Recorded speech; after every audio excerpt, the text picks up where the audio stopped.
What's up, guys? Welcome back to the channel. So today we're going to be putting in a QA1 coilover shock. I've already done one side, and I'll show you that, and the disc brake conversion. And we're going to try to get the disc brake conversion done today too. Light's getting kind of thin, so maybe might not quite make it.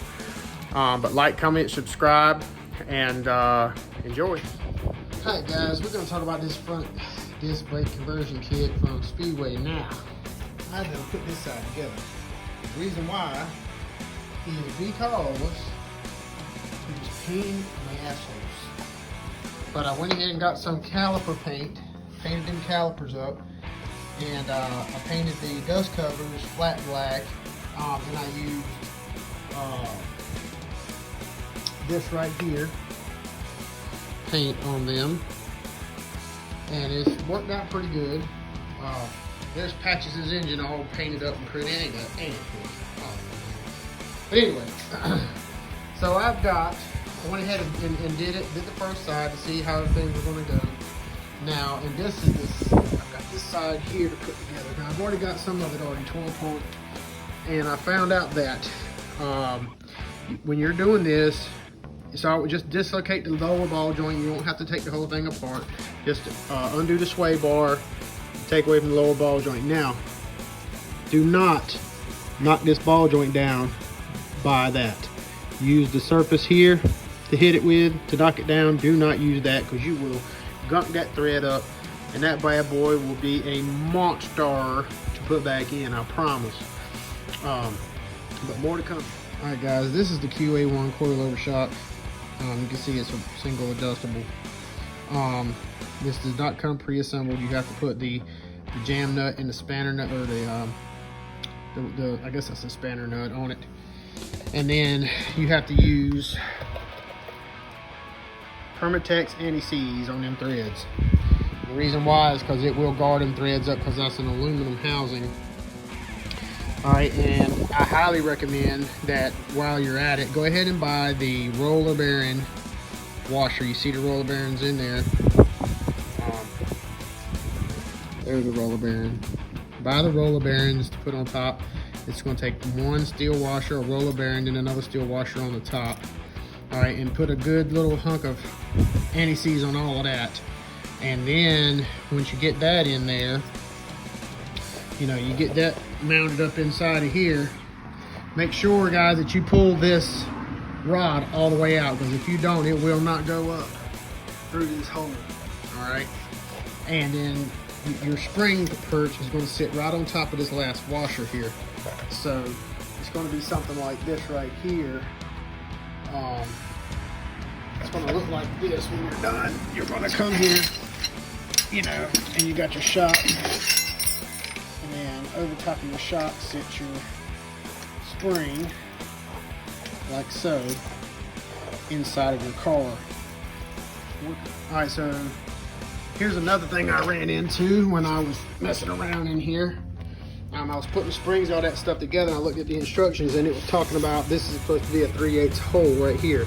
Now this thing here is made for factory shock mounts and factory springs style stuff. So what you have to do is you have to grind these nuts down or cut them out or something. I use a grinder and grind these nuts down, and then I step these holes up to 3/8. All right, and I'll show you what I'm talking about on the other side. You have to step it up because you through bolted. See how it's through bolted here? It's through bolted right there. So you have to through bolt it in there into that lower A arm to make it work.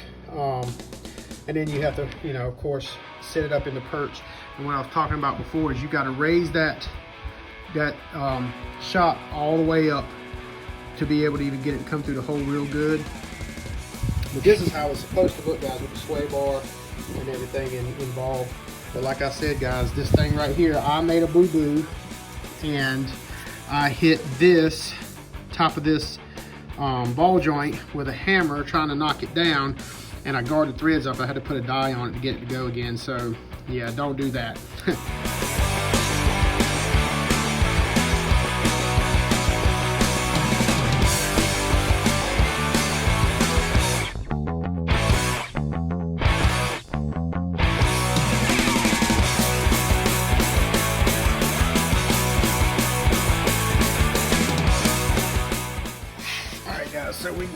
finally got these nuts knocked out.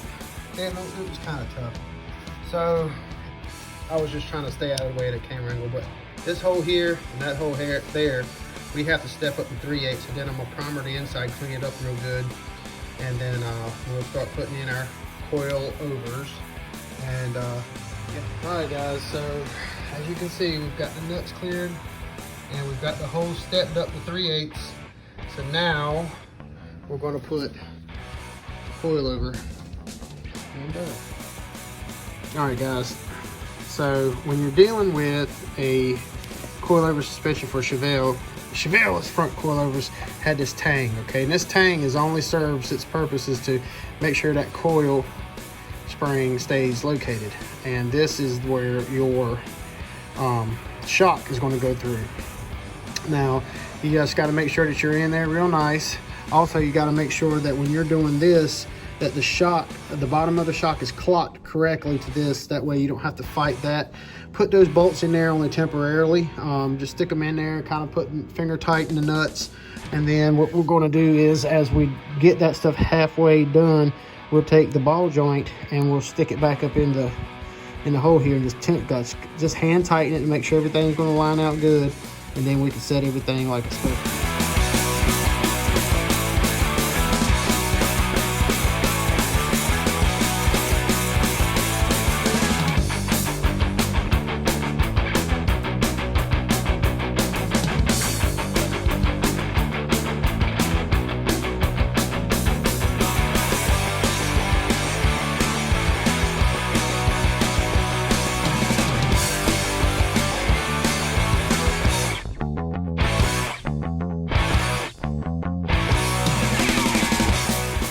All right, guys, so we got this bad boy in here. Always remember when you're putting this thing in that you want this facing out. If it's facing in, it's going to be insane to get to, impossible damn near. So make sure that your dial is always facing out. And like I was telling you guys before, you run it up in there. I don't know if you can't really see it very good, but back in there, you can kind of see where that spring is riding right along that tang that's hanging down to locate the factory coil spring. So that's where this is going to ride too. And then, like I said before, guys, we installed this temporarily, you know, just finger tight, so we can get to the upper part up here to see how that's sticking through. Now I can put all the bushings and the washers and stuff on it that it calls for. And also, guys, just remember, after you get your shock and all that in, then you find out you got to put a bushing and a washer on the backside underneath. So now this has got to come back apart. Womp, womp, womp. And then I've got to put this back on, so I've got to drop it down again. No big deal, just slow me down a little bit, but it'll be all right. All right, guys, let's recap. Finally got this thing all bolted back together. All right, so there's a couple of things I want you guys to know. All right, number one, there's a few things. This is pretty self-explanatory. I've already talked about the bottom down here as far as the bolts and all, how to put this thing in there and all that. QA1 talks about this rubber washer here.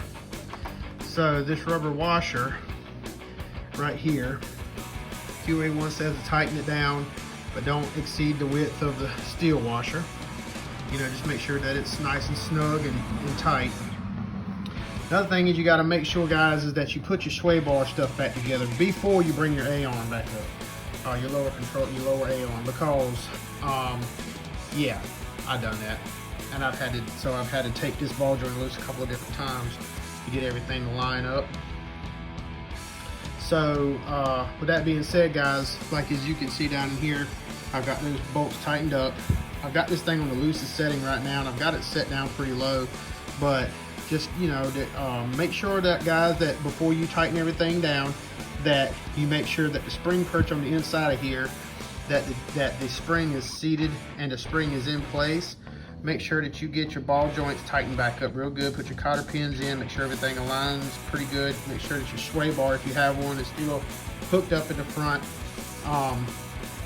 And it's a pretty you know, easy job overall. I mean, it can be a pain in the butt if you keep forgetting, like, the upper bushings and the lower bushings for some of this stuff. This thing's got a bushing up here, rubber, and a bushing rubber down there. I get it, you gotta take it back apart. And so it's, you know, just take your time. It's not really that bad of a job to do. I was gonna do the disc brakes this afternoon, but I ran out of time because it's dark now and I need to go in the house. So anyway, guys, there you go.